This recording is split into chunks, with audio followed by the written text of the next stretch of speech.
Hello everyone, welcome to the President's Update for November 2021. As always, we like to start with our mission, and our mission tells us what we're going to do. We're going to serve by providing access to excellent, affordable education, training, and services, and the output of that work will be to improve the lives of individuals and strengthen communities. Our vision defines who we want to be, and Northwest State Community College will be a leader in education that empowers individuals and communities. And our values: people, integrity, learning, the pill, and strive for progress. These define how we will behave, how we will act, how we're going to accomplish our mission. Have a couple of shout outs that I'd like to share. First, a shout out to Ann and Nicole in admissions, Colin and Dave in the STEM division, and in CTS, Jim and Tori. Northwest State was highlighted as best practices for our public-private partnership program, and it's really our work that we do with the high schools in conjunction with Automatic Feed Company and APT Manufacturing Solutions. But good work there. We were asked to participate in a transfer pathways project that's sponsored by the Council for Independent Colleges and the Ohio Foundation of Independent Colleges. The goal of the project is to increase transfer of students from private colleges or independent colleges to community colleges.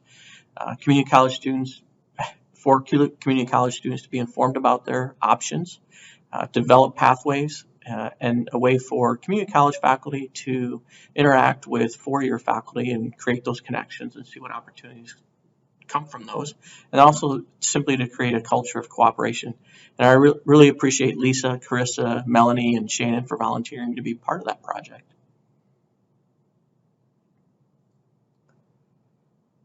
Work in financial aid in partnership with Inceptia.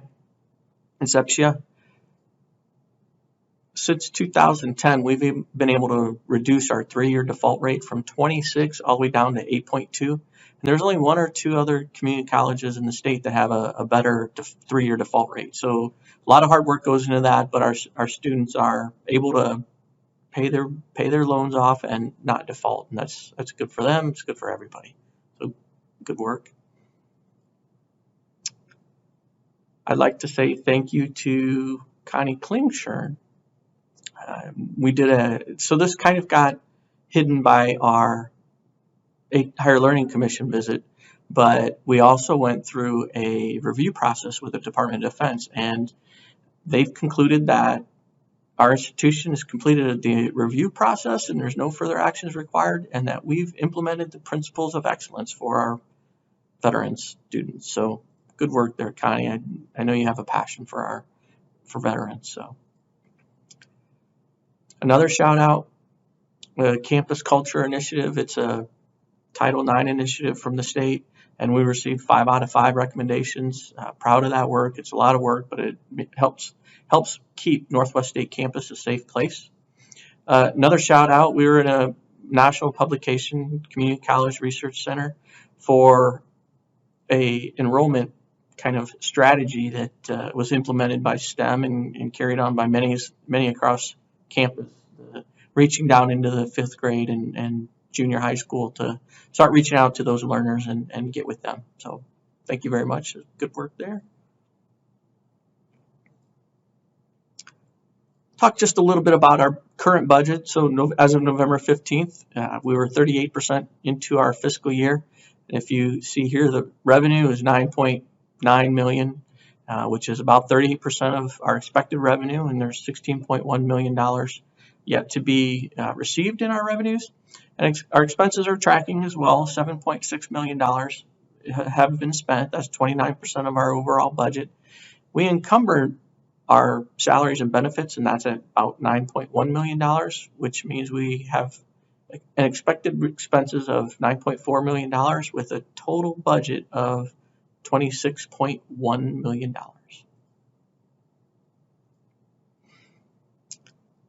I'm happy to report that we completed the financial audit. Janet and Jenny and everyone in the business office, it's a lot of work every year. They go through the financial audit.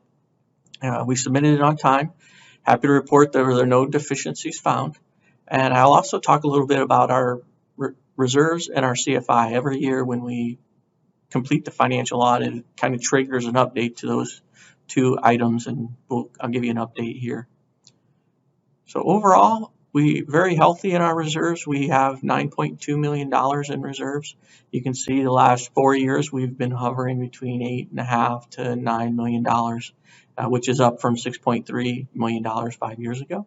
So very, very healthy reserves. The movement in the reserves really just came from two accounts. The unallocated reserves, we added just over $800,000 to the unallocated reserves, and those are monies that the Board of Trustees has authorized the administration to spend, and at the end of the fiscal year we have not spent those funds, so they go into an unallocated reserves for us to use in later years. And then the contingency reserves, there's a $300,000 amount that needs to go into contingency, and that's really our rainy day fund, and that's at $2.8 million. Overall, in the last fiscal year, no COVID, no CARES, no relief. It pretty much was an even year. We took in as much revenue as we had in expenses, but with COVID, we were able to claim $808,000 in lost revenue, and virtually all of that went straight into our reserves. So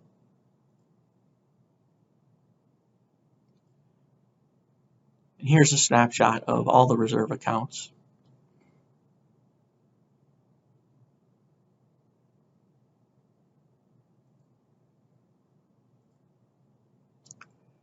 The other item we like to talk about when we've completed a fiscal year is our Composite Financial Index. And if you look at here, there really was not a whole lot of movement in our CFI. Anytime the CFI is greater than 3, we consider us to be in healthy financial situation. If the CFI index gets down below 1.75 for 2 consecutive years, you go on what's called fiscal watch, and then the state comes in and helps you with your finances. You can see we're at 4.46. Last year we were at 4.16, and previous to that we were right at around 5. So the CFI is a composite of 4 different ratios, and those ratios are intended to verify that we have enough reserves, we're living within our means, we're using our assets intelligently. So it's a calculation that all public entities use to measure the health, and we're doing very well there. So.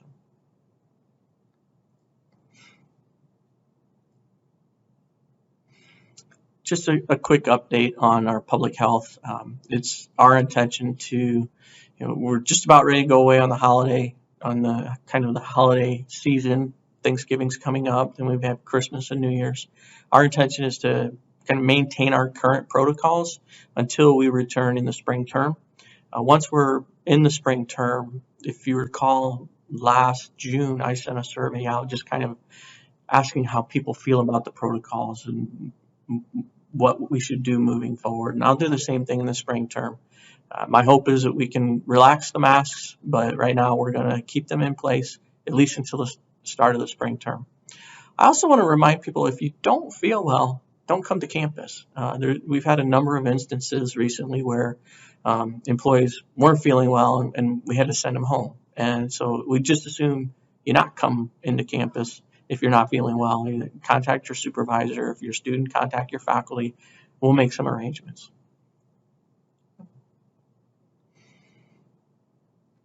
Finally, with it being Thanksgiving, I want to spend a minute to say thank you to all of you out there for all of the work that you do every day.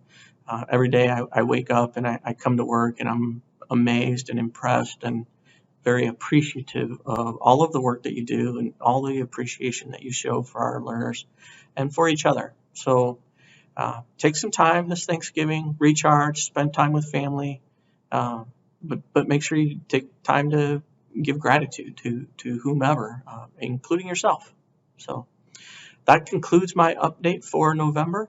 I hope everyone has a nice holiday season. Thank you.